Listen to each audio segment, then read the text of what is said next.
She just said my life was vacant. I did not. I'm just playing. No, I'm just playing. Yeah.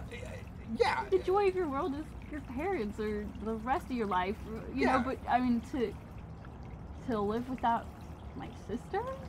Yeah. I mean, just no. Yeah. Yeah. You know, and I want my children to have that joy, because you love your siblings in a degree that you know, like there's no comparable love. I imagine not. It's except for maybe like I had a goldfish once. That's close. It's close. Depends on the goldfish. yeah, it does. No, I'm sure so it's the love that really compels you. It's this feeling that compels you. It's not just compels me to have multiple children. Or to have children, that's the root of your excitement to have children. To procreate. Kind of. I can't. I think my life would be empty if I would be very disappointed if I died without having babies. I would be too, I think. I would be very disappointed. I think I would be too. I would be dying sad. Oh.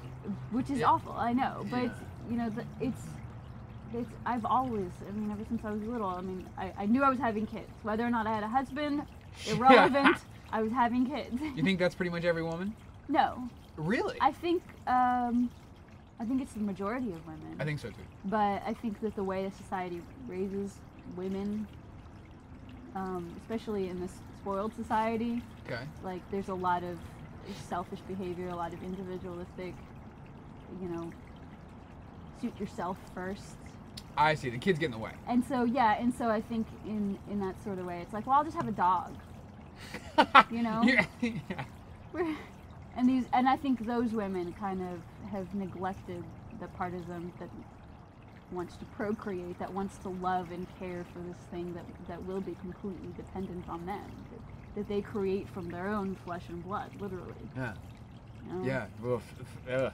So crazy. It's amazing. It's amazing. It's amazing. I think it's I think it's God's greatest gift to living beings. Procreation is a wild reality. Yeah.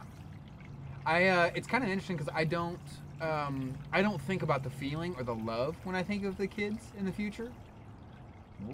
Mm-hmm. I really don't. I don't. You okay? Do you need? No, it's fine. I'll just smell fruity. Awesome. Yeah. Awesome. I don't really think of love or feeling. Like I don't expect. I don't know if you guys caught that. That's funny. No, that's funny. She was. I got it. She was cradling her water bottle. Very subtle, but totally worth it. I'm cradling it to hide the spill. Oh, I thought you were just cradling it like a child. I wasn't like, oh, I baby. do. No, I'm like, I look like I peed on myself, so I'm hiding it. Oh, I thought you were cradling it like a child. Anyway, talk about more important things. Anyway, the point is, there is no point, but the idea is this. He said it, not me. This is not about points. No. Meanderings. Love. It's not love for me. That I don't. Maybe it's because I don't romanticize. Maybe it's because I reflect on my own rough years. I'm not an easy person to deal with now. Can you imagine being with me when I was an ass at like 15 and, well, anywhere in between 0 and 20? I wouldn't. 3, I was pretty much an ass. I'm cold. You wouldn't have what? I wouldn't have been with you during those years. Right, but you'd be my parent. I'm saying from the perspective of a parent. Oh, well, yeah, from the perspective of a parent. It's different. I mean, it's difficult, or rather different. It is difficult. Right. But it's different because as a parent of a teenager, at a certain point you need to say, this is not personal. This is a human being asserting himself or herself as an individual, and this is what happens. And exactly. And I think that's more in line with how I look at having a child. So when I think like it just happens. No, but I do look at it as a sort of unwritten agreement between people, one older and one much younger. Like, and maybe this is, not how I should look at it necessarily. But it is one of those agreements. Like, the kid knows. Like, have you ever gone to a place? No, you finish that sentence. Well, basically, I look forward to having kids because I look forward to that agreement. The agreement that a parent shares with his child.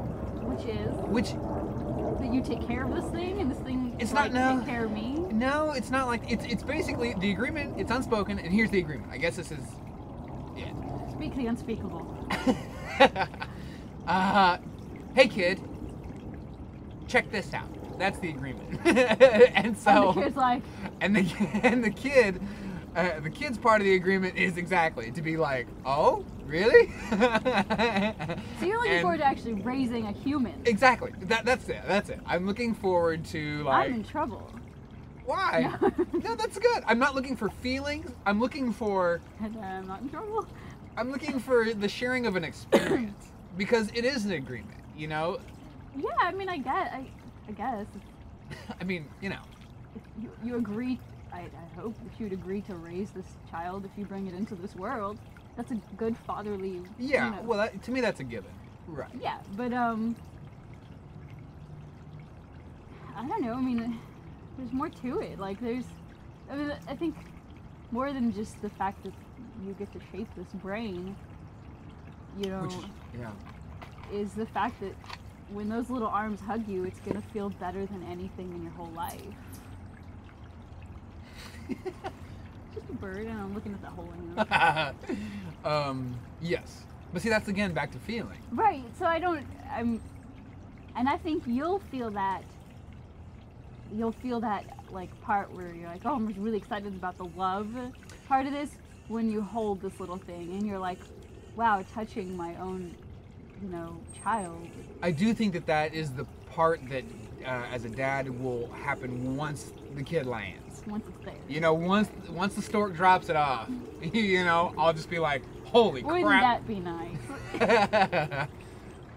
But I still, to this point anyway, I do look at it rather intellectually, where one of the number one thing I look forward to regarding my kid or kids is being told something by them, or him or her, that I don't know. She'll happen like right away. It'll probably, yeah, like the first day I'll be like, huh? I think it's going to be amazing because they're born with a personality, and I think it's going to be amazing from the get-go. That'll be amazing to just see, be like, wow, this little thing that I made that's half me and half you is actually... It's real. It's its own entity. Like, it has its own personality, and it's not real. That's what excites me most, I think, yeah. At this point. It's not the connection so much as it is connection, but it's not the emotional connection so much as the actual connection. Like, there is a blood tie that you can't take away. Yeah, it's and amazing. That's wild. And even like with an adopted situation, if we adopt kids, it's the same kind of thing where we have an agreement.